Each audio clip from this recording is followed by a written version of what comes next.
그래서 그렇게 그런 어떤 선도적인 역할 또는 중심성을 가지고 이렇게 할 때 어떤 사회운동이 전개될 수 있었던 그 배경에는 뭐가 있느냐. 진주만의 어떤 독특한 그런 어떤 그 역사적 조건, 그런 지리적 입지 이런 것들이 있었을 거 아니냐. 이 부분을 좀 이해를 하는 게 좋겠다. 그러면 진주 역사 그 부분을 조금 알아야 됩니다. 진주 지리적 조건이라는 역사 그 흐름 이런 걸 알아야 그런 그 여러 가지 사회운동의 선구적 역할을 할 수 있었지 않다는 한번 설명이 된다는 거죠. 그래서 우선 이제 여기서 저기 그 북장대 쪽에 올라가가지고 거기서부터 설명을 하면서 내려와가지고 차 타고 이제 덕산 쪽으로 아무래도 그쪽으로 가야 될 것 같아요. 버스 타고 가면서 아마 그 유물을 가지고 얘기를 좀 하겠습니다. 우선 여기 지금 북장대 중 아마 저 수리하고 있어서 올라가지 못하는데 여기 올라갈 설명은 좀 잘 보일 텐데 지금 이제 여기 온 이유가 뭐냐면 우리가 이제 진주의 지리적 조건 또는 이제 역사적 조건, 행정적 입지 뭐 이런 것들을 얘기해야 그 진주의 어떤 특수한 조건을 배경을 얘기할 수 있을 텐데 진주 하면은 여러분 다 여기 앞에 제일 앞에 보면 경상도에서도 상당히 큰 고을이었다, 거읍이다. 그래가지고 뭐 여러분 다 알겠지만 신라 때부터 뭐 여기 이제 청주, 강주, 진주가 보이죠. 그 상에 이제 경남 서북권 일부 이제 경북 지역의 고을도 일부 포함하는데 그 지역을 통할하는 하나의 본부 역할을 했다. 그러니까 이제 진주라는 고을을 지칭하면서도 하나의 주, 우리가 구주 오소경이랄 때 주의 어떤 관찰 그래도 중심지 역할을 하는 여러 고을을 통할하는 그 주의 역할을 하는 그런 곳이었다 이렇게 보면 될 텐데 그 뒤에 가면은 이거 고려시대도 보면은 개수관 역할을 경상도에서 4개의 개수관이 있습니다. 뭐 예를 들어서 경주, 상주, 안동, 진주 해가지고 개수관 역할을 해왔었고 뭐 조선시대 상당히 중심지 역할을 해왔었죠. 그러다 보니까 우리가 이제 구한말 8도 체제가 13도 체제, 물론 23부 체제로 바뀌었다 변경되고 13도 체제로 이제 넘어가게 되는데 그 13도 체제로 넘어갈 때 경상도가 경상남도와 경상북도로 갈라져요.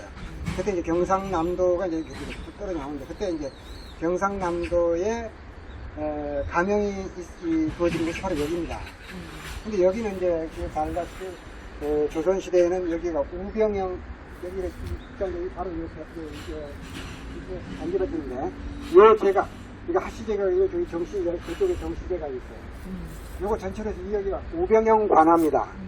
그런 경상우도 모든 군사들을 총괄하는 본부가 사령부가 여기 있었어요. 우병형 우병사가 이제 여기 이제 근무하고 있는 거고 요 밑에 이제 지금 발굴하고 있는 발굴했던데 여기는 그 보좌하는 우후 종사품 우후라고 하는 벼슬 그 우후가 이제 병사를 보조하면서 자기 독자적인 그런 어떤 건물을 가지고 있는 그런 중형이라고 하죠. 여기 있었는데 지금 우리가 이제 하나 분명해 둘 것은 나중에 이제 설명이 되겠지만은 지금 현재 이 진주성의 모습이 옛날 진주성의 모습하고 다릅니다.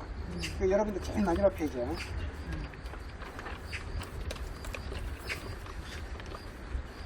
마지막 페이지에 보면은 그 지도가 그 지도 있죠. 그 보면은 그게 이제 노란색으로 색깔로 칠해진 게 바로 지금 이 구역입니다. 근데 우리가 조선 초기에는 어떻게 됐냐면 빨간 선 있죠? 빨간 점선 있죠? 이 빨간 점선까지 이렇게 서쪽은 그대로 이 빨간 점선까지 쭉 이렇게 돼 있어요. 이게 조선 초기 성이에요. 이건 뭐 이건 제가 이제 나름대로 추측해서 그린 건데 전에 여기 발굴하다 보니까 결국 아마 그 비슷하게 이렇게 넘어가는 것 같아요. 토성이 이렇게 흘러가는 토성이 이렇게 흘러가는 그 모습을 보면은 요거하고 비슷한 모습을 택해서 이게 맞긴 맞겠구나 이렇게 생각하는데 아직 자신은 없습니다. 어쨌든 조선 초기 성은 이랬을 것이다. 그 다음에 임진왜란 때 성은 보세요. 파란 선 있죠. 파란 일선까지 쭉 이 동서로 길게 이게 성이 쌓여 있습니다. 그래서 제일 동쪽에 동문 여기 표시가 보이는지 모르겠는데 또 동쪽 제일 동쪽에 동문이 있는데 사실 이 임진왜란 때 진주성 전투 때 가장 치열한 전투가 벌어진 게 바로 이곳입니다. 거기가 낮은 지역이고 뻘밭에 그 성을 쌓아놨기 때문에 뭐 그런 지역인데 이렇게 됐고 그러다가 이제 이게 임진왜란이 끝나고 난 다음에 그러니까 이 조선 후기에 보면은 성이 다시 쌓입니다. 외병들이 성을 다 허물어 버리니까. 근데 이제 임진왜란 이후에 그 여기가 이제 우병영 자리가, 원래 우병영은 창원에 있었는데 그게 이제 1604년에 이쪽으로 옮겨옵니다. 그래서 여기 우병영 관아가 여기 이제 만들어지고, 그러면 당시 처음 왔던 그 이수일, 우병사 이수일이 성을 다시 쌓는데 바로 이제 노란선. 그러니까 좀 동쪽에서 약간 이 서쪽으로 좀 약간 물려 쌓죠, 그렇죠? 그래가지고 그 쌓고 그 다음에 요 성 여기 원래 이 성벽은 없었어요. 요걸 나중에 이 조선 후기에 와서 내성으로 쌓습니다. 그러니까 보세요. 이렇게 쌓죠? 이렇게 쌓고 그 다음에 여기 이제 요것을 새로 쌓습니다. 이게 조선 후기에 와서 생긴 거예요. 조선 임진왜란 때까지만 해도 이건 없었습니다. 추석성문에서 몇 개 이렇게 오는 거, 국장대 이런 요 선은 없었고, 그럼 성은 어디냐면은 요 바깥에 보세요. 이 성이 흘러가고 있는 거 보이죠? 이렇게 해서 쭉 나가지고 저쪽이 무슨 베스트 사진지 한 데 있죠? 뭐 그 부분 아마 그 일대 같아요. 여기 이쪽에 동문이 있었고, 근데 나중에 이 동서로 길게 쌓으면서 이쪽에 신동문이 생깁니다.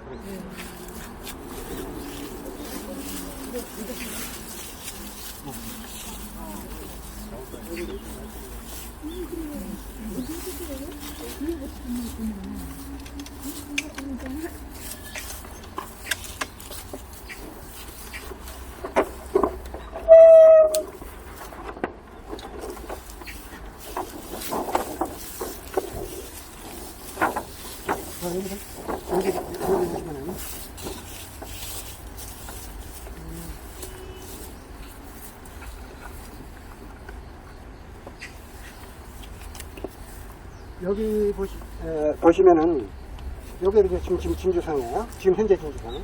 근데 조선 쪽에는 여기 안 그려졌는데 이렇게 되겠다는 거예요.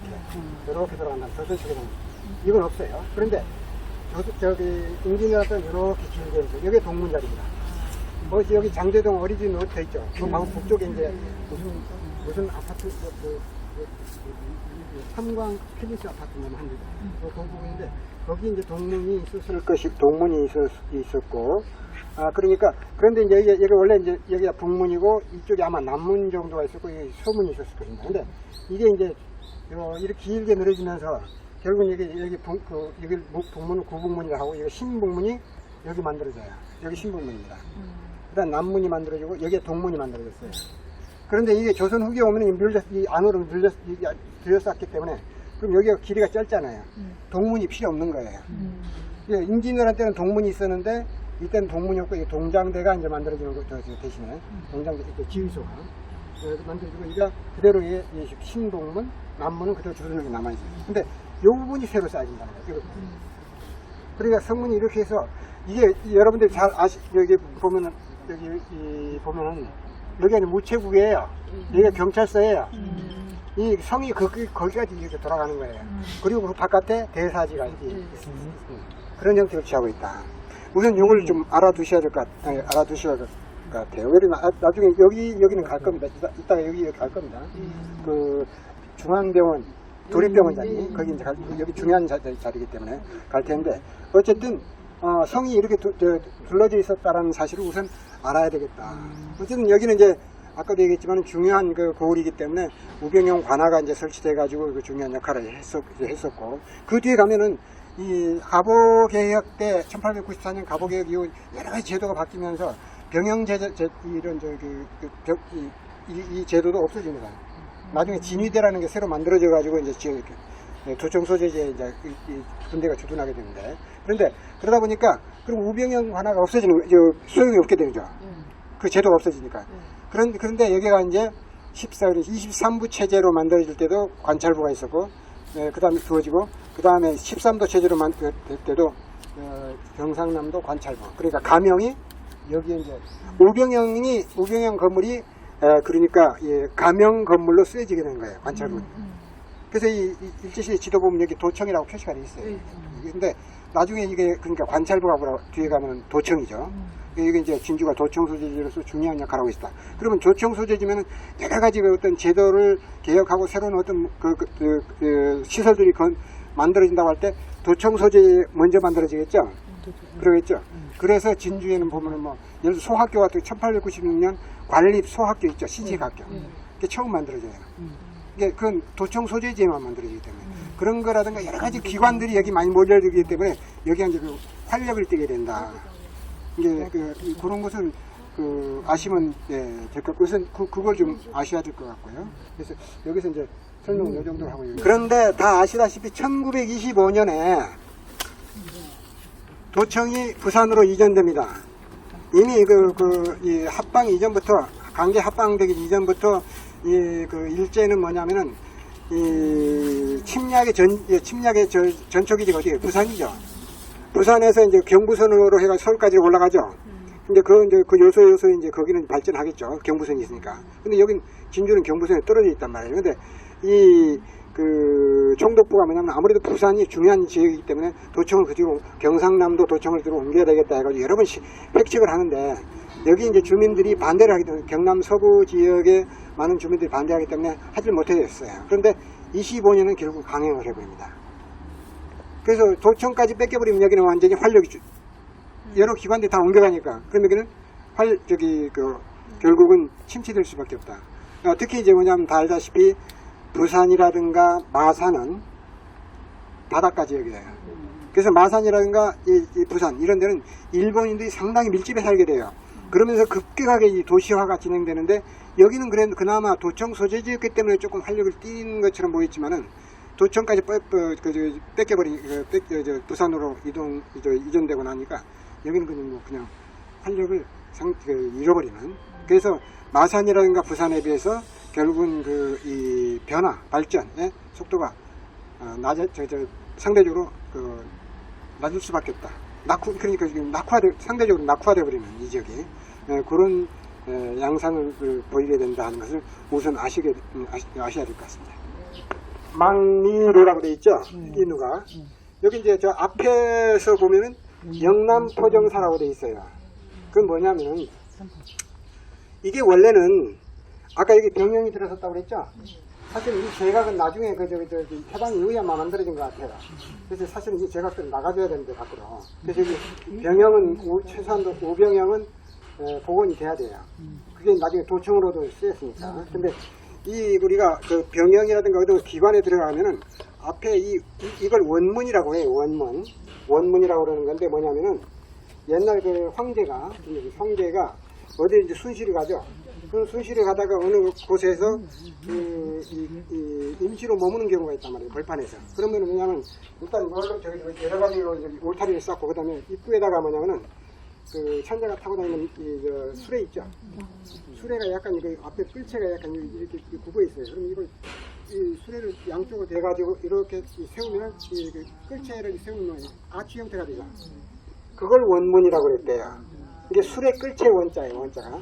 그래서 그 원문인데, 그러니까 뭐냐면은, 어디 이제 전쟁에 나간다든가 이렇게 뭐 할 때, 이제 입구에 이제 이런 식으로 이제 원문을 만들어가지고, 이제 통로로 삼는다 해가지고 원문인데, 그러니까 이 각 병영이라든가 또는 이 목사 관하라든가 보면은 앞에는 꼭 누각이 하나 있어요. 이게 원문 역할을 한다. 그 다음에 뒤로 들어가면은, 쭉 들어가면 저게 이제 뭐냐면은 내산문이라 해가지고 소설되는 이게 있죠? 중앙에 있고 양쪽에 문이 있는 그런 문이 있죠? 그럼 내산문이 있어가지고 내산문을 들어가면 바로 이제 관하가 공원이 된다는 얘기다. 그런 체제를 갖추고 있어요. 지금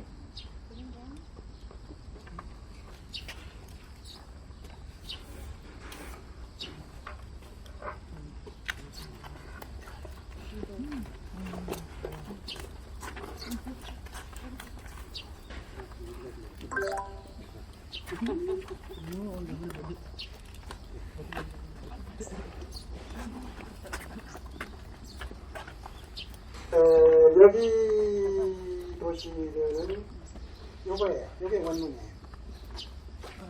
원문 여기 있죠. 원문 그렇게 있죠. 원문 한자로. 원문이라고 되어 있고 여기 들어가서 이렇게 들어가면은 그 다음에 여기 내산문이라는 게 있죠. 이렇게 들어가면 이게 바로 그 운주헌이라 해가지고 병사가 무병사가 일을 보는 관아가 있습니다.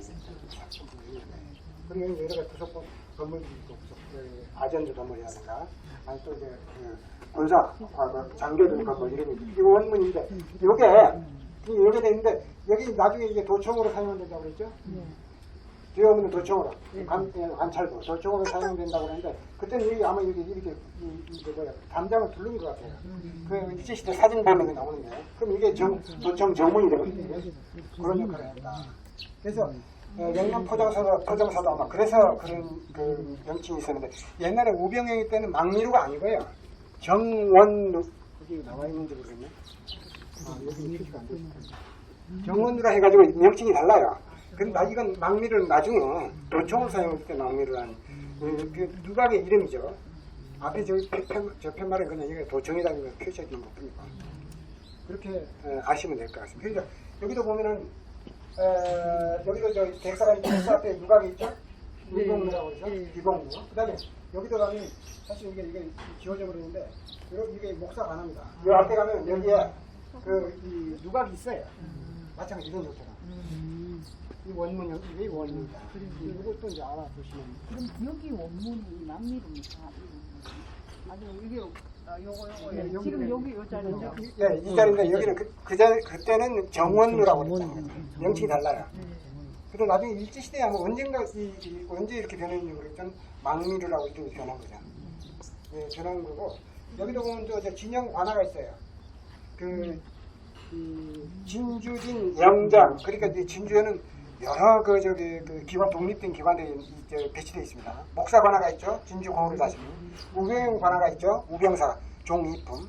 그다음에 이 종사품 그 영장 관아가 있습니다. 이건 뭐냐면은 그 조선 후기에 보면은 소국은 체제 아시죠? 각 고을마다 자체적으로 그 양반이건 양민이건 노비건 할 것 없이 전부 모아가지고 장정들 모아가지고 훈련시키고 평소에 훈련시켜가지고 나중에 그 어떤 그 변란이 있다든가 외적이 쳐들어올 때 자체 방어를 하라는 그런 형태에서 소국은 체제가 만들어지는데 그 소국은 고을 단위로 소국군들이 제대로 훈련이 되는가 이것을 점검하기 위해서 각 예를 경상도 같으면은 경주, 상주, 안동, 진주 여기 영장을 파견해요. 각 진주진 영장, 상주진 영장에서 확인해가지고 그 해당 고을, 관아의 고을 그 수령들이 이 소군을 끌고 와가지고 점검을 받아요, 사회를 받아요. 제대로 훈련되는가 그걸 이제 체크하는 게 이 영장인데 영장 관아도 마찬가지로 보면은 앞에 보면은 여기 그 무덤이라 해가지고 원문이 있어요. 일단 내산문 있고 들어가면 도문이 있어요. 요 위치가 어디 있는지. 바로 이제 나중에 설명하겠지만. 지금 도립병원 그 자리에.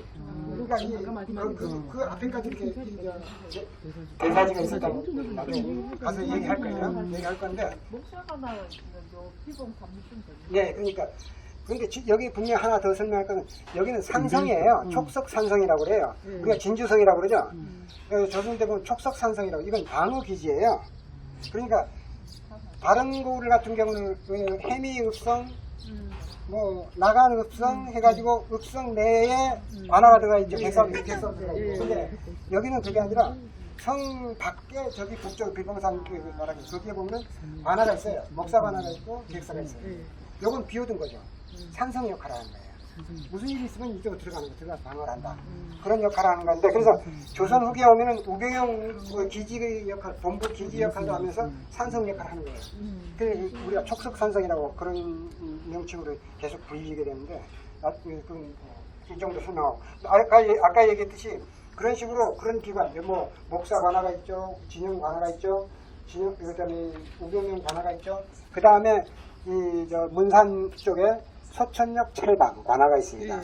또 저쪽에 창선도도 진주 땅입니다. 그때는 조선시대는 거기에 보면은 이 정량진 첨사 관아가 첨사가 하는 관아가 있고 그 다음에 감목관 이 목장이 창선도에 이렇게 많이 배치되어 있었는데 그 목장을 관아라는 감목관 관아가 또 있습니다.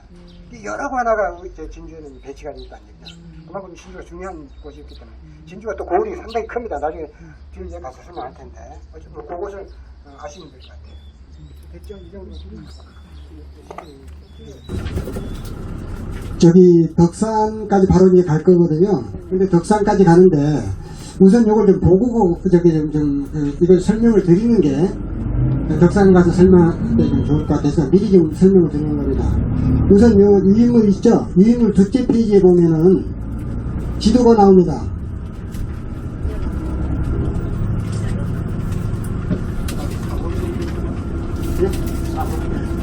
아까 그리고 깜빡했는데 아까 도청 자리 아시죠? 도청 있던 자리, 후병이들. 그게 아주 도청이 25년에 부산으로 이전되면서 그 자리가 비대리죠. 거기 이제 뭐가 들어오느냐면 경남사범학교. 원래 저쪽 그 진주 여고 자리 있죠? 진주 여고 자리에 경남사범학교가 있었어요. 근데 이제 그 도청이 이제 이전되니까 바로 이제 이 도청 자리가 그 건물이 경남사범학교로 이용이 됩니다. 이게 도청 소재이기 때문에 각 도마다 사범학교, 교사를 양성하는 그 사범학교가 만들어졌었는데, 이 경상남도에 진주가 유리했죠, 그 당시에. 나중에 부산에도 생기긴 하지만. 근데 이제, 어쨌든 그 사범학교, 지금의 이제 교육대학의 전신이라고 보여야 되는데, 사범학교가 그 건물을 사용하게 됩니다, 도청이. 도청 건물을 사용하게 됩니다. 뭐 이렇게 아시면 될 것 같고요. 지금 이제 그 둘째 페이지에 보면은 그 지도가 나옵니다.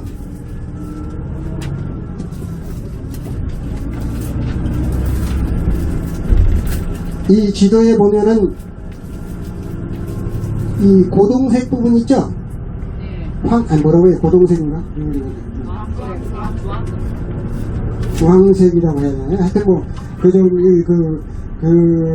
그게 현재 진주입니다. 물론 그 빨간 부분 거기까지 포함해서요. 그래서 이 진주 지역인데, 원래 조선 초기에는 진주가 어땠느냐?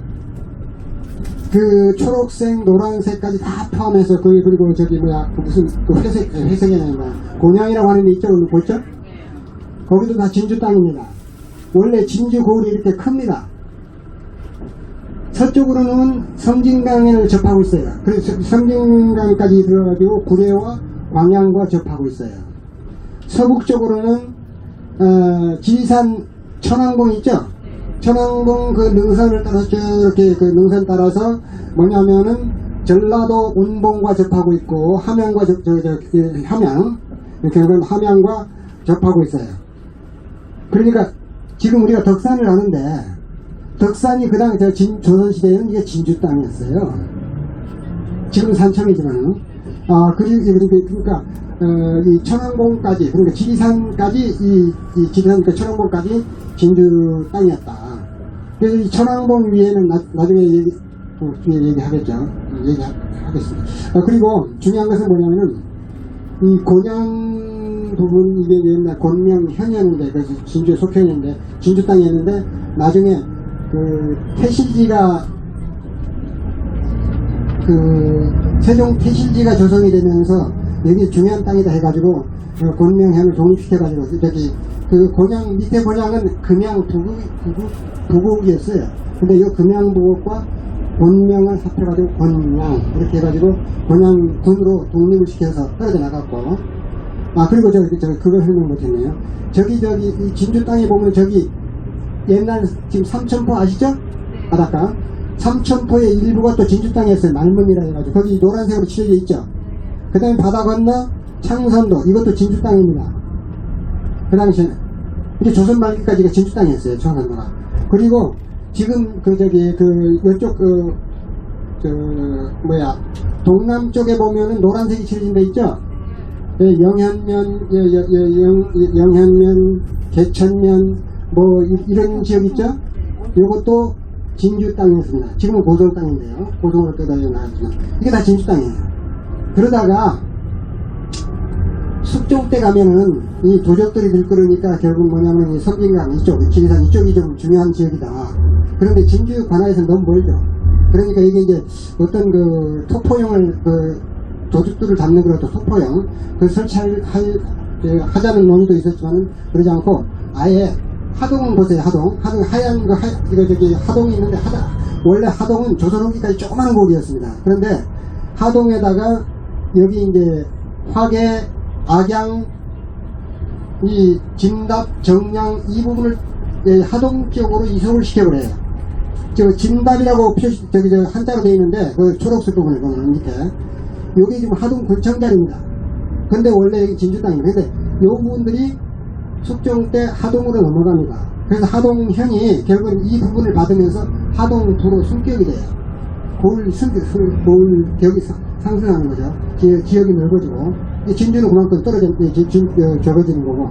그런데 이때까지만 해도 진주는 고을이 컸어요. 그런데 구한말에 가면 1906년 그러니까 을사늑약이 체결된 직후에 일본이 지방제도를 개편한다 해가지고 이 진주 고을이 너무 크다 해가지고 많은 지역을 떨구어서 다른 고을로 넘겨버려요. 그래서 저기 이제 위에 본 삼장시청, 지금 덕산이죠. 천왕봉 때. 그쪽은 산청으로.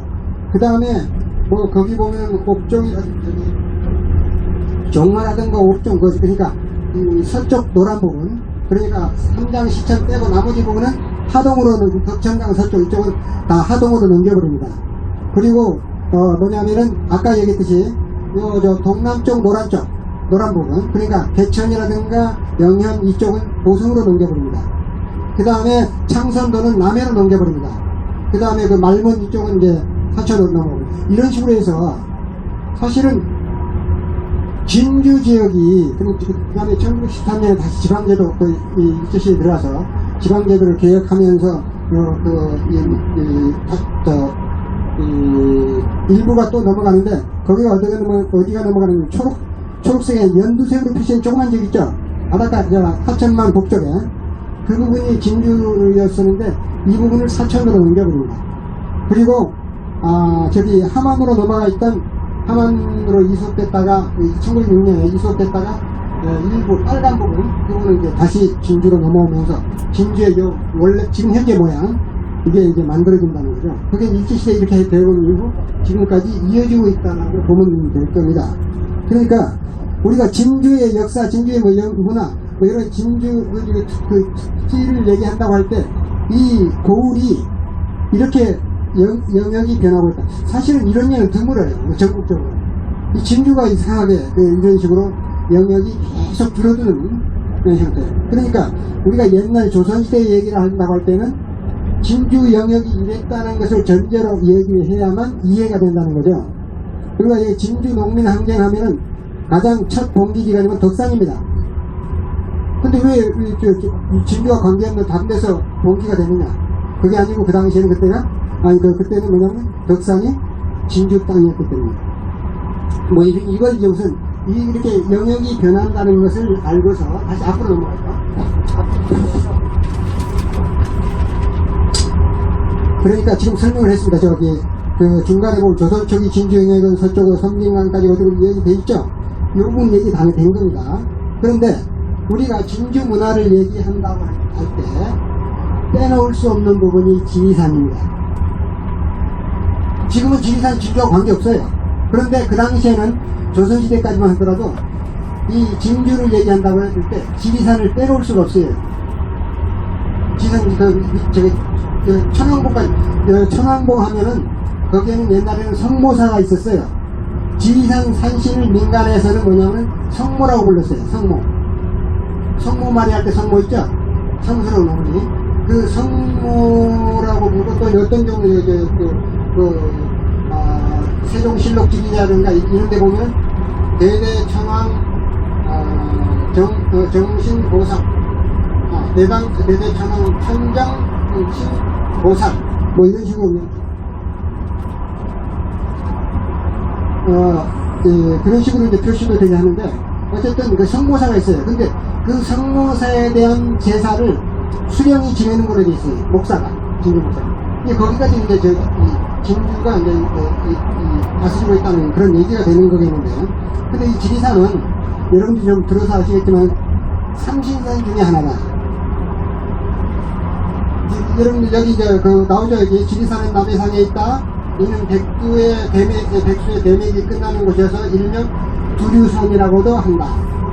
세상에서 금강산을 복내라 하고 지리산을 방장이라 하고 한라산을 영주라 칭하니 소위 삼신산이다. 상당히 신비한 산. 지리산은 신기한 산으로, 그러니까, 왜냐면, 지리산, 주주산, 방장산, 뭐 이런 명칭으로 이제 쓰이고 있었다. 그런데, 이 지리산은 통일신라 때부터 우리가 5억이라는 게 있어요. 동학, 동서남북, 그러니까 동서남북, 그 다음에 중 해가지고 5개, 그 경내에, 영내에 있는 중요한 산을 5개 꼽아서 거기에 이제 국가에서 관리를 보내가지고, 제사를 지내는 그 중요한 산, 영암은 산이라서 바뀌고 있었는데, 지리산은, 이 송신라 때 남학으로 중시됐고, 또 이제 뭐냐면 고려 때는 오각지도가 없어졌지만 조선시대는 다시 오각지도가 벌어요. 그때도 마찬가지로 남학으로서 지리산이 상당히 중시되고 있어요. 국가에서 관리를 보내가지고 제사도 지내고 신사도 제가 사당도 마련되어 있었고 뭐 이렇게 하는데 우리가 오각 중에 안 변한 건 지리산밖에 없어요. 나머지는 다 변해요. 왜냐면 통일신라 강역이 좀 좁죠.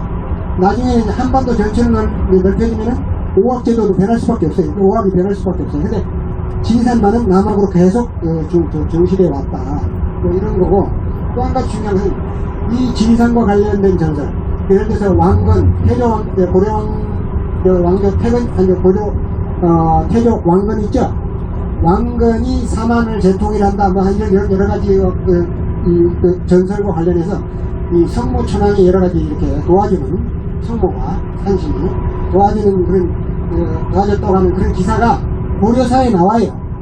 조선 초기에 만들어진 고려사 있죠? 고려시대 역사. 그 고려사에 보면은 그런 것들이 나오고 또 뭐냐면은 조선왕조 건국에 있어서도 태조 이성계가 잠자에 있을 때 어떤 사람이 한 사람이 뭐냐면 지리산에서 문건을 얻었습니다 해서 왔다 갔다 하는데 거기 보면 목자가 새로운 왕조를 건설한다는 게 나와요. 그런 왕조를 못 들고 그럼 목자를 합치면 이자가 돼요. 이가 되죠. 목에다가 아비자 땄으면 이거 이가 되죠. 이씨가 되는 거죠.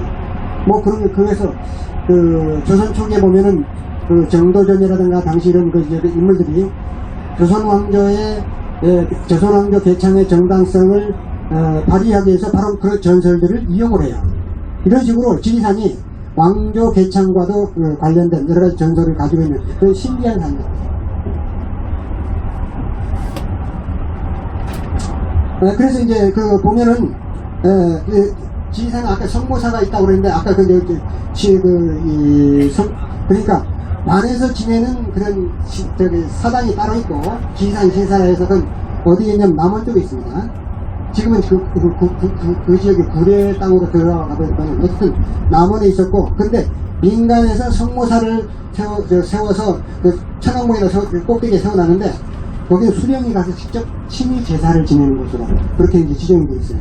그만큼 이제 중시되고 있었다라는 것을 아시면 될 텐데 그리고 또 이뿐만이 아니에요.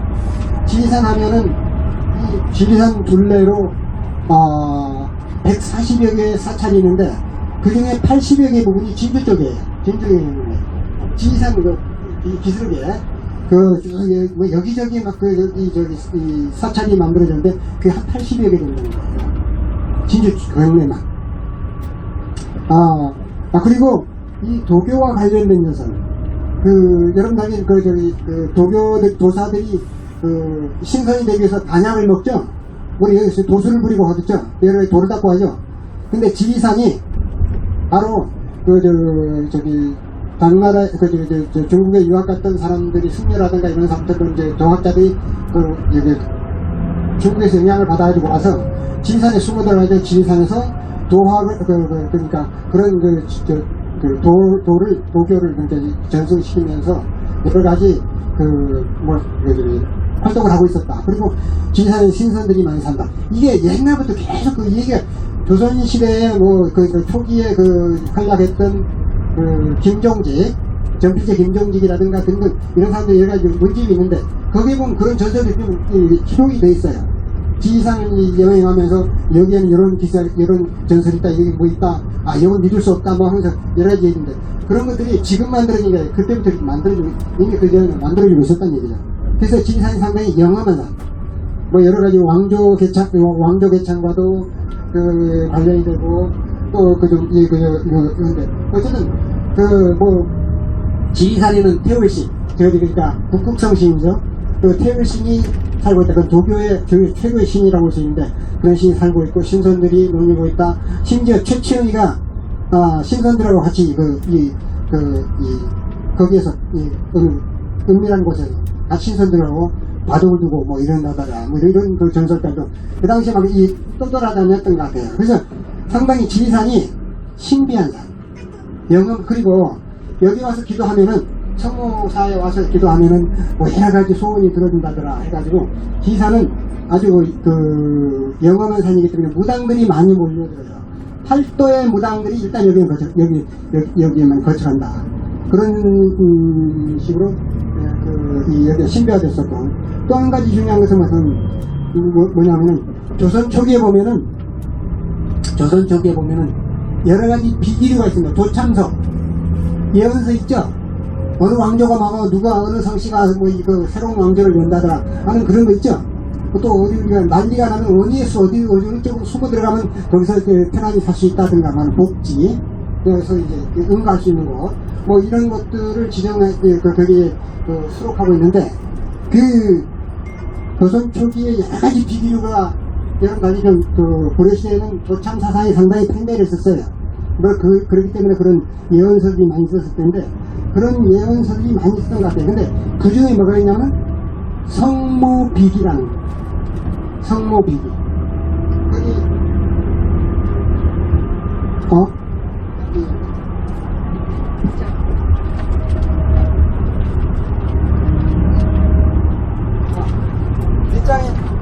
여기 뒷장에 넘어가면 성모비기라고 있죠? 그러니까 그 당시에 보면은 여러 예언설이 있었는데, 세조 때라든가 성종 때 보면은 실록에 나와요, 기사가. 그 여러 가지 비기류들을 전부, 민간에 있는 것들 전부 수거해가지고, 그걸 불태워버려요. 그러면서 만약 이걸 신고해서 관에 내면은, 그럼 그 대신에 다른 책자들, 여러 가지, 다른 책자들을 대신 주겠다, 보답을 주겠다 해가지고, 그걸 모집하는데, 그게 잘 모집이 안 되니까, 여러 번 이게 시도를 해요. 그래가지고 그걸 모아가지고 불태워버려요. 왜냐면, 그게 이제 은밀하게 예를 들어서 이시 왕조가 망하고 새로운 성씨의 그 왕조가 들어선다 이런 식으로 얘기가 될 테니까, 아마 이런 나중에 조선 후기에 유행했던 정감록 아시죠? 정감록 들어보셨죠? 그 정감록 같은 게 뭐예요? 그럼 이시 왕조가 망하고 정씨 진인이 계룡산을 중심으로 해가지고 새로운 왕조를 연다. 이시 왕조를 연다 식으로. 뭐 이런 건데, 이런 예언서 같은 것들이 있었는데, 성모비기라고 하는 게 있다. 그러면 이거 뭐냐? 분명히 이건 지리산의 성모, 그거하고 관련된 게 아니겠느냐. 그만큼 이제 지리산이 은밀한, 영원한 산인데, 그 밑에 가볼게 보죠. 근데 이 지리산은 상당히 이게 넓어요. 이게 경상남도, 전라북도, 전라남도 이렇게 여러 고을에 걸쳐서 지리산이 퍼져 있단 말이에요. 그래서 이제 뭐냐면은 이것이 널리 퍼져 있고, 그 다음에 골이 깊어요. 또 비옥해요. 그래서 여기에는 도적들 또는 이제 세상에도 이렇게 여러 가지 죄를 지었다든가 또는 별난 일으키려든가 하는 이런 사람들이 도망가서 숨어들면은 찾지를 못해요. 은밀한 곳이 많다는 거죠. 숨어도 비옥하니까. 거기 보세요. 인용된 거 있죠? 이중환의 탱리에 나온 건데, 지리산은 남해가에 있다. 흙이 두텁고 기름져서 온 산이 모든 사람 살기에 알맞다. 산속에 100년의 긴 골이 있어 바깥쪽은 좁으나 안쪽은 넓어서 가끔 사람이 발견하지 못한 곳이 있고 나라에 세금도 바치지 않는다. 중이나 세속 사람들이 대를 꺾고 밤을 주어서 수고하지 않아도 생계꼴이 부족하며 농부와 공장들이 또한 심히 노력하지 않아도 충족하다. 이리하여 이 산에 사는 백성들은 풍년 형년을 모르므로 부산, 부유한 산이다. 부산이라 부른다. 다만 지역이 너무 깊고 막혔으므로 마을에 죄를 짓고 도망쳐놓은 무리가 많고 또 도적이 나오기도 한다. 온 산에 잡신의 사방이 많아서 해마다 봄, 가을이 되면 사방에서 무당들이 모여들기도 한다. 지리산의 어떤 그걸 좀 압축해서 좀 묘사해주고 있죠. 이걸 보시면 알겠지만 어쨌든 여기는 은밀한 곳이 많다. 그래서 뭐 죄를 짓고 도망하는 사람들, 또 뭐 별난을 일으키는 사람들이 음모를 꾸민다든가 할 때 어떤 근거지, 그것을 이제 여기 마련할 수가 있으니까.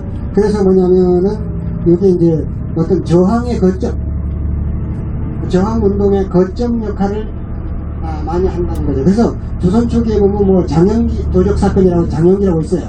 그게 이제 성종 때, 예종 때, 성종 때 거쳐서 이 관군을 동원해가지고 이 토벌을 하려고 그랬는데 토벌을 못했어요. 상당히 이제 애를 먹었어요. 나중에 토벌되긴 했지만은 어쨌든 그런 거라든가 그 이외에 보면 정열입 모반 사건, 기초국사라고 해서 정열입 모반 사건 있죠. 그때도 지리산이 이용이 됩니다. 그리고 1862년 농민항쟁 뭐 이것뿐만 아니고 여러 가지 그 모반 사건들이 여기 지리산을 근거해서 이렇게 모반이 일어나는 것들 사건들이 왕조실록이라든가 이런데 승정원 일기라든가 이런 자료에 간간히 나타납니다. 그리고 농민항쟁 때도 보면은 이 덕산이 첫 봉기제예요. 덕산에서 시작해요. 나중에 그 설명 뒤에 할 겁니다. 그 다음에 중요한 것은 뭐냐면은 동학 농민전쟁 있죠. 1894년. 그때도 보면은 경남 서부 지역의 동학의 본거지가 어디였느냐면 덕산에서 조금 더 들어가면은 저기 여러분 거림골 아시죠? 지금 저 양수발전소 뭐 그것 때문에 때 만들어진 그 거림 계곡 그쪽으로 올라가면 한찰마을이라고 대찰의 마을이라고 되어 있습니다. 거기 지금 가지고 그 기념비가 세워져 있을 텐데 거기까지 가면 시간 너무 걸릴 것 같아서 못 가는데요. 어쨌든 거기가 동학의 본거지, 백낙도라는 인물이 거기를 본거지로 해가지고 여러 고을의 장정들을 모아가지고 그래서 동학을 퍼뜨리고 다시 이 사람들이 각 고을로 돌아가가지고 동학 조직을 만들고 해서 동학을 퍼뜨리고 나중에 우리가 동학 농민전쟁이 호남 지역에서 먼저 일어나죠. 1차 때는. 근데 2차 봉기 때는 여기서 이제 터져 나옵니다. 그래서 여기 이제 진주 덕산을 근거지로 해가지고 진주뿐만 아니라 단성이라든가 남해라든가 이 경남 일대, 서부 경남 일대 여러 고을에서 동학 조직이 만들어지고 이들이 이제 지금 봉기를 하는 그 당시 9월 봉기 때 보면 뭐 하면서 여러 활동을 한다. 그래서 보면 덕산이 그러니까 덕산, 지산 기슭 그쪽들이 계곡 이런 데가 저항의 거점 역할을 하고 있었다. 이런 식으로 도적 활동이라든가 여러 저항 운동의 거점 역할을 하다 보니까 이게 바로 진주와 접해있잖아요. 그 진주민들한테 영향을 줄 수밖에 없다. 근데 진주 사람들이 나중에 악역하고 저항적이고 싸우기 좋아하고 이건 실록의 여러 가지 연대기잖아요.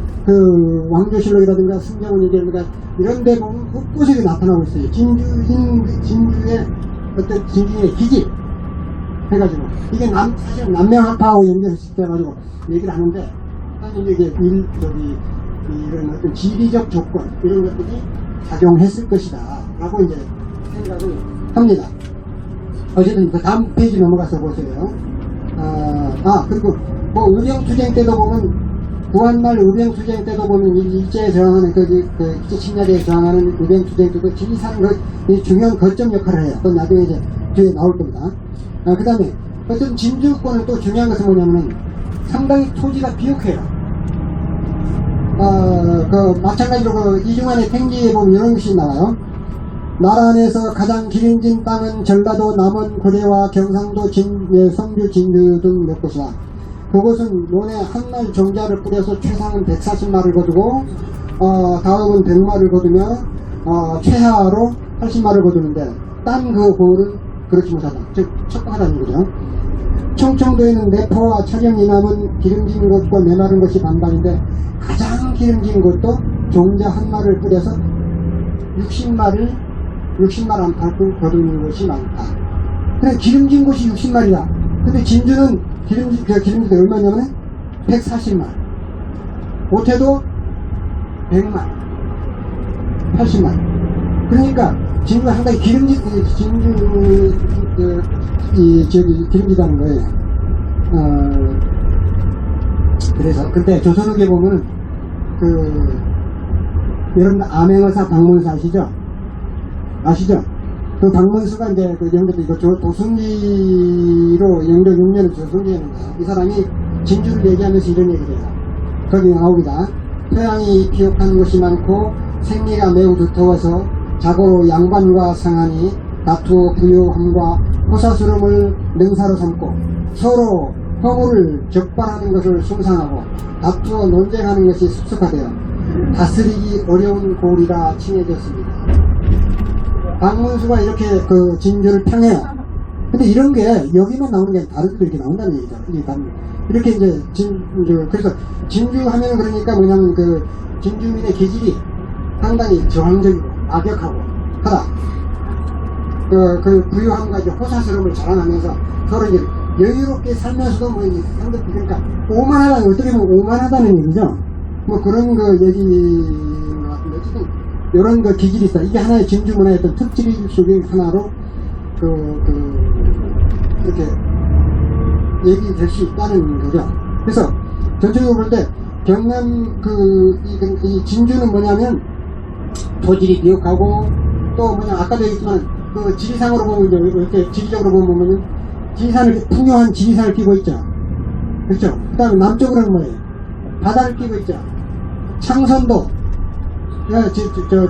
진주 땅이에요. 뭐 이런 바다를 끼고 있으니까 육해산물이 여러 가지 총집합해서 그러니까 어떤 데는 뭐가냐면은 그게 있어요. 경상도의 여러 가지 곡물, 그 국가에 바치는 곡물이 있죠. 수초세 뭐 이런 것 중에 반은 진주가 되고 있다. 그만큼 풍요롭다. 그래서 많은 사람들이 몰릴 수밖에 없죠. 그러니까 비옥하고 풍요로우니까. 그래서 여기는 뭐냐면은 여기 이제 뭐 여러분 다 알겠지만 토성으로서 토착성씨로서 하씨, 정씨, 강씨가 있죠. 뭐 그 위에 또 소씨라든가 몇 개 성씨 있는데 이게 다 떠나버리고 나머지 이제 저기 하씨, 정씨, 강씨가 일부 남는데 다 다른 걸로 떠나버리고 근데 남는데 그 이외에 다른 성씨들이 진주로 들어와가지고 이 결혼 관계를 통해서 들어온다든가 옛날에는 보면 이제 다 알겠지만은 소위 남귀여가 결혼하게 되면 남자가 여자 집으로 오죠. 그래서 장인 장모를 부모처럼 모시고 산단 말이에요. 조선 초기까지는 그랬어요. 조선 후기에 이제 유경화 이게 심화되면서 이게 달라지긴 하지만은 어쨌든 그런 상황 속에서 많은 성씨들이 들어와요. 그래서 이제 여러 이제 그 명문 가문들, 사족 가문들이 이제 생성되게 되는데 근데 어쨌든 조선 초기에 어떤 얘기가 나오냐면 조정 인물의 반은 영남에서 나오고 영남 인물의 반은 진주에서 나오고 그만큼 고관대작 이 장산들 그러니까 재산이라든가 또는 장군급 높은 장군들 이렇다는 그런 분류들은 진주에서 상당히 많이 나오고 있습니다. 뭐 이렇게 얘기될 정도로 얘기가 이제 상당히 탄탄했다. 이걸 우선 아셔야 될 것 같아요. 그런 상황에서 이제 여러분 달리는 남명학파 이게 문제가 이제 얘기될 수밖에 없는데. 아까 이제 설명을 하려다 말았는데 그러니까 우리가 영남학파 하면은 안동을 중심으로 해서 경상좌도의 퇴계학파 그 다음에 경상우도의 진주를 중심으로 해가지고 이제 남명학파 이렇게 얘기를 하는데 남명과 남명과 퇴계의 성향은 달라요. 우리가 되게 보면은 선비정신을 구현한다든가 여러 가지 또 공통점이 있긴 하지만 이 학문 성향이라든가 세상에 대한 처세 뭐 이런 거 보면은 완전히 다르다. 퇴계 같은 경우는 과거에 합격해가지고 중앙에 들어가가지고 조정에 들어가가지고 여러 벼슬을 하죠. 물론 이제 마음에 안 들면 그냥 관직 그만두고 고향에 돌아가 버리기도 하지만은 결국은 또 다시 올라가서 벼슬을 벼슬 사주를 한단 말이에요. 그런데 남명은 과거에 몇 번 응시를 했었어요. 근데 떨어졌어요.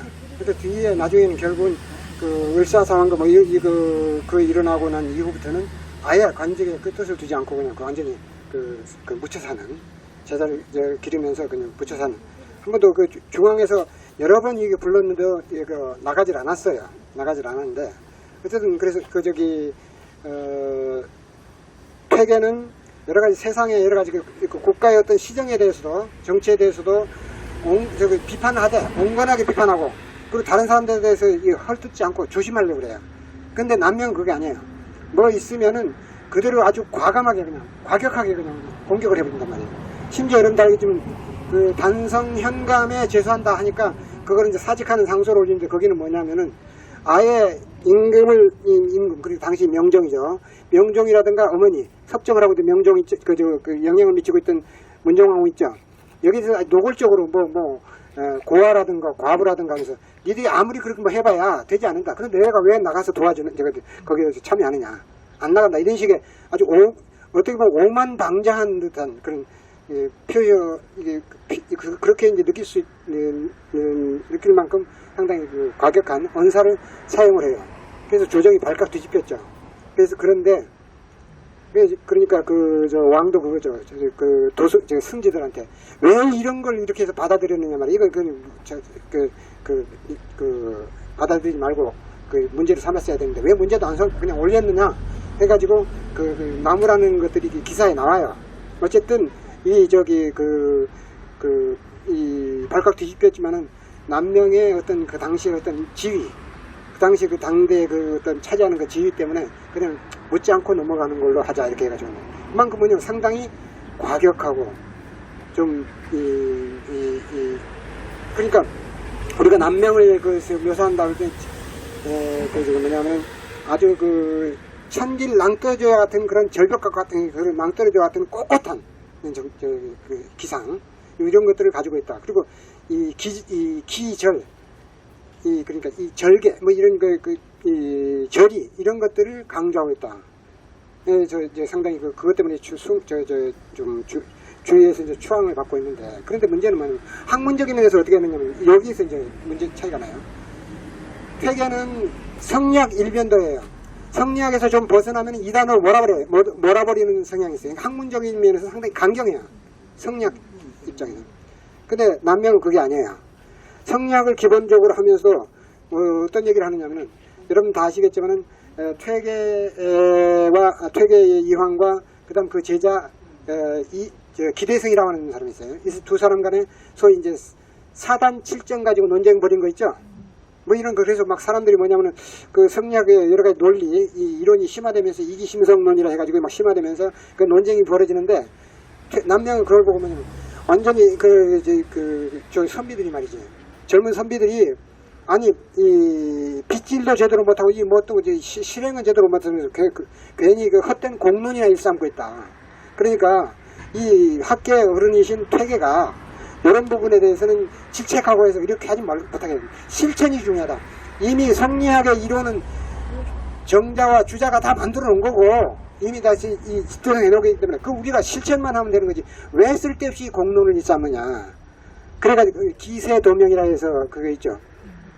이름을 훔치고 세상을 기만한다. 이런 그런 식으로 남명은 보고 있는 거예요. 그런 그 헛된 공론을 일삼고 하는 거. 그래서 실천이 중요하다. 예, 남명은 실천을 상당히 강조해요. 그래서 경의 아시죠? 경의 아시죠? 이제 그걸 강조하고 몸소 실천하려고 하는 그런 실천적 성격, 그다음 과격한 성격, 저항적 성격 이걸 가지고 있다는 거예요. 가지고 있는데 아까도 말했듯이 퇴계는 상당히 물론 선비로서의 어떤 처세 뭐 이게 못마땅 하다 보면 벼슬을 버리고 돌아가고 하는 그런 경우도 있긴 하지만 그래도 퇴계는 상당히 유순하고 좀 어떤 융통성을 발휘하는 남명은 융통성을 발휘 못한다고 하는 이렇게 볼 수도 있는데 어쨌든 융통성을 발휘하면서 좀 유순하게 지금 처세를 하고 있다. 이게 이제 그러니까 학문적인 면에서는 퇴계는 상당히 강경하고 남명은 뭐냐면은 실천을 강조하면서 특히 중요한 것은 뭐냐면 성리학뿐만 아니라 그 이외의 여러 가지 학문에 대해서도 상당히 관심을 가지고 있어요. 특히 노장 문제, 노장 아시죠? 노자장자 이 도교 이쪽에도 관심을 가지고 그래서 뭐냐면은 자기들 신명사도라든가 이거 만들어가지고 신명사명 이런 것들 만들어가지고 하는데 거기 보면은 노장 사상이 들어가 있어요. 그러니까 이제 뭐냐면은 퇴계가 남명은 노장 사상에 물들어 있다. 그러면 여러분도 아시겠지만 이 조선 후기에 가면 뭐예요? 성리학 일변도로 경직화되죠. 그렇죠? 성리학에서 벗어나면 나중에 하면은 사문난적으로 몰리기도 했어요. 그런데 퇴계가 이런 식으로 얘기하니까 후대 학자들은 뭐냐면 남명은 이단이다. 성리학만 하는 게 아니라 다른 노장 사상에도 물들어 있고 이래가지고 뭐 하다. 그리고 과격하다. 뭐 이런 식으로 이제 뭡니까? 당시 우리가 이제 광해군 때 가면은 소위 오현 문묘종사로서 이 종묘에 배양을 하게 되는데 남명 회지 이연적이라든가 퇴계는 문묘에 종사되는데 남명은 빠져요. 그러니까 당시 남명의 수제자 중에 한 사람인 매암 정인홍이 당시 광해군 때는 뭐예요? 정권을 농단하고 있었죠. 장악하고 있었죠. 근데 우리가 빠졌다 해가지고 막 퇴계와 회제 이연적을 공격하는 그런 상수도 올리고 이렇게 하면서 이게 막 문제가 되고 하면서 전국적으로 막 유림들이 들고 일어나고 이렇게 돼서 남명학파 입지가 좀 좁아지는 그런 형국이 되어버리는데 어쨌든 그런 상황까지 몰고 가게 되는데 어쨌든 퇴계와 남명은 정반대 성향. 서로 학파가 이렇게 여러분들 남북 그러니까 동서분당이 이루어지죠. 당파가 이루어지죠.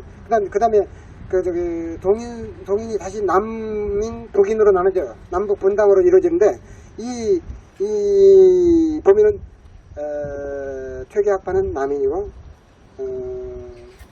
요 남명학파는 북인이에요. 원래 다 알다시피 이 남명의 이런 성향, 이런 학문적 성향이라든가 이런 것들이 제자들에게도 이어져요. 제자들 중에 보면 수당 최영경이라든가 내암 정인홍 그 다음에 이제 덕계 오건이라든가 등등 여러 사람들이 있는데 다 보면은 강직하고 그러니까 율곡 2가 일기가 있어요. 특담일기로 그 일기에 보면은 이 남명 제자들 한 사람은 이제 덕계 오건 또 누구 이렇게 들어가 하나하나 이렇게 품평을 하는데 상당히 강직하다.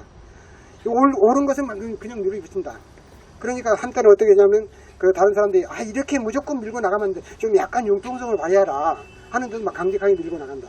그래서 주위에서 사람들이 싫어한다는 거예요. 질시한다는 거예요. 너무 이렇게 하니까 그런 게 있다. 근데 그게 제자들에게 상당히 공통적으로 나타난다는 거죠. 그래서 심지어 이제 여러분도 알겠지만 이 남명의 친구 중에 구암 이정이라고 하는 사람이 있어요. 사천 출신이에요. 근데 그 사람이 친했는데 하종학 후처 실행 사건이라 해가지고 하종학 후처가 노비들하고 이렇게 간통을 하는 그런 사건이 있었던 것 같은데 이 시가 바로 뭐냐면 구암 이정의 문중의 인물이에요. 근데 이제 그 사건이 이제 그 사건이 벌어지는데 그때 보면은 남명은 이거 도저히 그 전에 이희안이라고 하는 인물이 있어요. 이 사람도 이희안의 후처가 그런 어떤 간통 사건이 있어가지고 이게 이제 이걸 이정이 관찰사를 만나니까 관찰사한테 얘기를 한 거예요. 그러니까 이 사건을 다스리게 했는데 바로 이제 양희라고 김해부사인가요? 김해부사에게 이걸 조사해봐라 했는데 그리고 김해부사의 사위가 누구냐면 내암 정인홍이에요. 정인홍한테 이거 어떻게 하면 좋겠냐 하니까 정인홍이 남명한테 와서 고소한 거예요. 그러니까 남명은 이게 이정희가 자기 집안의 여자 조카가 저지른 음행 사건 때문에 그걸 덮으려고 저걸 지금 한 거 아니냐 하면서 얘기하니까 제자들 들고 일어나가지고 결국은 하종학 후처 이씨 집이라든가 그게 문제가 돼가지고 여러 가지 중앙에 관찰 감형에서 조사를 했는데 그냥 없는 거로 덮어져 버렸어요. 아마 이정이 여러 가지 요즘은 로비를 많이 했던 것 같아요. 구암이정이. 그래가지고 그러니까 제자들이 이거 안 되겠다 해가지고 하종학 후처 집을 때려 부숴버리고 또 종들의 집을 때려 부숴버리고 쫓아내버려요. 마을에서. 이게 상당히 그게 실록 기사에도 나오고 상당히 중요한 사건인데 그러니까 퇴계가 그걸 보고 별것도 아닌 그런 사건을 가지고 떠벌려가지고 이렇게 만다. 이게 남명으로서 이건 너무 남명 어떤 채통에 누가 끼치는 거 아니냐 하는 식으로까지 얘기하는데 그것도 후대에 보면 두고두고 이야기가 돼요. 그래서 너무 과격하다, 뭐하다, 뭐. 이런 식으로. 근데 남명은 원래 여기서 태어난 게 아니죠. 삼가현. 지금은 합천에 들어가 있지만은, 삼가현에 태어나가지고, 뭐 서울에 가서 살다가, 또 김해에 가서 살다가, 다시 삼가로 돌아오기도 하는데, 말년에 바로 여기 들어온 거예요. 근데 여기가 바로 덕산이죠. 덕산인데, 여기 이제 그 지리산자, 여기 뭐예요. 여기 이제 산천제, 여기 강학장, 그러니까 제자들을 길러내던 산천제라는 장소가 있어요. 거기서 보면 천왕봉이 보여요. 그래서 그 천왕봉을 보면서 자기는 뭐냐면은 그 지리산을 자기의 어떤 기상, 자기의 어떤 기상과 이게 빗대가지고 얘기하는 그런 시가 있어요. 시간이 있을지 모르겠는데, 어쨌든, 그런 식으로 뭐냐면은 여기에 숨으면 여기가 아까도 말했지만 저항적 분위기, 이 과격한 분위기를 조성할 수 있는 온상이 된다고 그랬죠. 그런데 여기에 들어와가지고 이렇게 하고 있다. 그래서 그 제자들도 결국 여기 들어와서 이렇게 하면서 하여튼 그런 어떤 분위기, 학문적 분위기도 결국은 그런 저항적이고 과격하고 하는 그런 분위기가 만들어진 게 아니겠느냐. 여기 서로 이제 상호작용하는 거죠. 진주인의 기질, 남명학봉, 이게 서로 상호작용하면서 이렇게 하는 그런 형태를 취하고 있었다. 그래서 다 아시다시피 광해군 때 여러분도 알겠지만은 내암 정인홍을 중심으로 하는 대북파, 여기 남명학파가 많이 들어가 있어요. 근데 이 대북파들이 그 폐모살제 아시죠? 영창대군 자기의 동생, 이복동생, 그러니까 자기는 서자죠. 적자. 영창대군은 적자예요. 근데 그 적자, 그 다음에 그러니까 자기 형, 친형 임해군도 죽였고 영창대군도 죽였죠. 그 다음 뭐예요? 임목대비, 어머니격인데 어머니 저기 소공에 유폐시켜버리면서 그러니까 그걸 우리가 폐모살제라고 그래요. 그런데 그런 어떤 강상의 범죄를 저지른 꼴이 됐고, 또 다 아시다시피 당시 보면은 그 명나라 그러니까 이 만주에 보면은 만주족들이 후금을 세우죠. 뒤에 이제 청나라가 된 거죠. 근데 이 이제 그 명나라가 대립형세가 되니까 결국 명나라가 이 청나라를 후금을 치자 했는데, 우리가 사실은 애매하게 이렇게 말하면서 중립정책을 취한 꼴이 됐단 말이에요. 요게 빌미가 돼가지고 결국 이 성리학적 입장에 성리학적 대의명분 입장에서 보면 어떻게 돼요? 이 명나라는 우리의 뭐예요? 우리를 임진왜란에서 구해준 그런 나라예요. 구해준 나라다. 그럼 우리는 이제 천자의 나라에 대해서 우리가 4대를 잘 펴야 되는데, 그걸 어그러뜨리고 있다. 이게 상당히 중대한 범죄가 되어버린 거예요. 그리고 이런 부분이라든가 폐모살제라든가 이런 게 빌미가 돼가지고 서인들이 반정을 일으키죠. 이게 바로 인조반정입니다. 그러면서 이때 이제 내암 정인을 비롯한 많은 그 관료들이 숙청을 당하고 처참하게 당하게 되는데, 이때 남명학파의 인물들도 많이 당하게 된다는 얘기예요.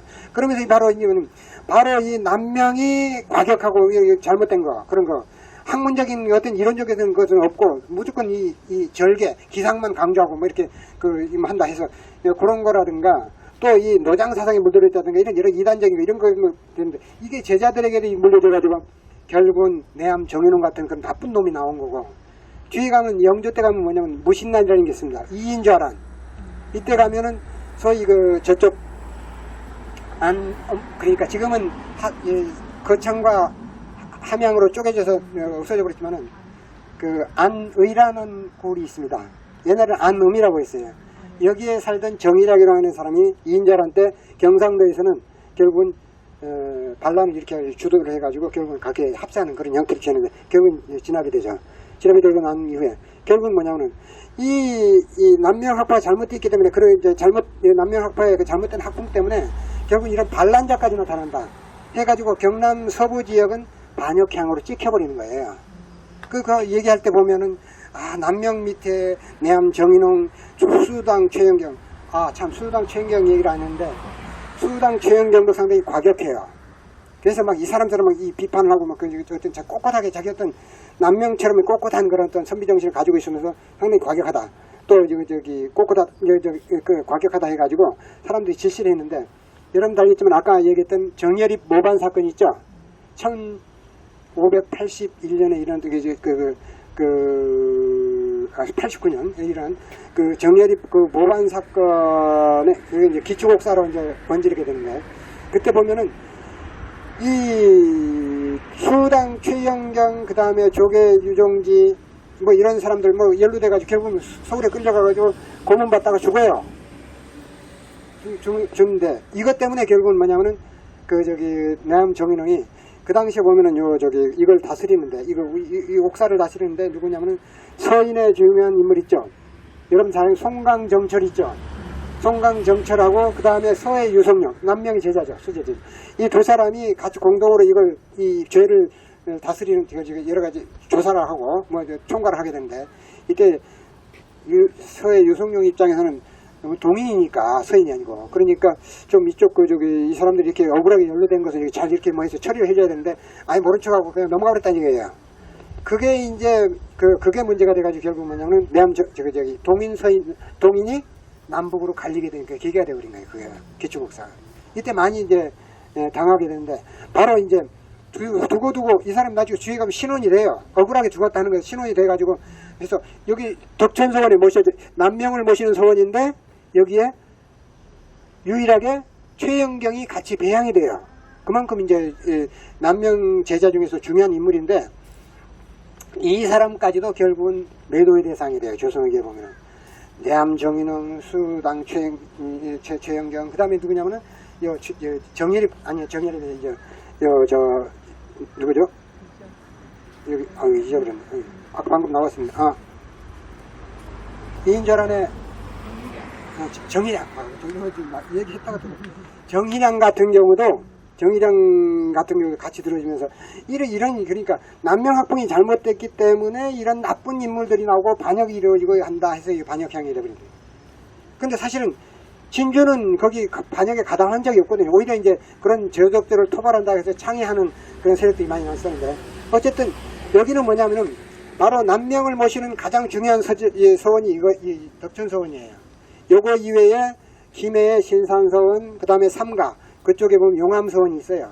이게 이제 남명을 모시는 3대 서원이라고 하는 건데, 그 중에서 이게 이제 가장 총본산이라는 얘기죠. 이게 진주에 있기 때문에 하여튼 남명의 본거지, 진주, 그런 진주가 가장 집중 경계 대상이 될 수밖에 없는 상황. 그러다 보니까 여기 사람들이 이제 요즘 경우에는 중앙에 과거에 합격해가지고 교선에 나가봐야 높이 올라가지 못한단 말이죠. 경계 대상이 되고.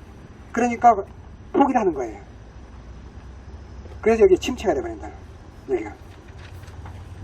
그렇게 되면은 여기 결국 양반 사주, 여기 사림들은, 수임들은 상당히 불만이 높아지겠죠. 그렇죠? 그렇지 않아도 과격하고 뭐 한데 이 성향이 그런데 그런 어떤 불만까지 있으니까 결국 나중에 여러 가지 어떤 그 운동이 전개될 때는 여기가 앞장서는 곳이거든요. 진주 농민 항쟁 때도 바로 사족 양반들이 선도해 나가는, 처음부터 이 모의 단계에서 선도해 나가는 역할을 하게 되는데, 그때 보면은 바로 이런 여러 가지 상황, 역사적 상황, 그리고 이 진주의 어떤 문화라든가 진주인의 기질, 이런 것들이 같이 작용하고 있다 하는 사실을 우선 아셔야 될 거예요.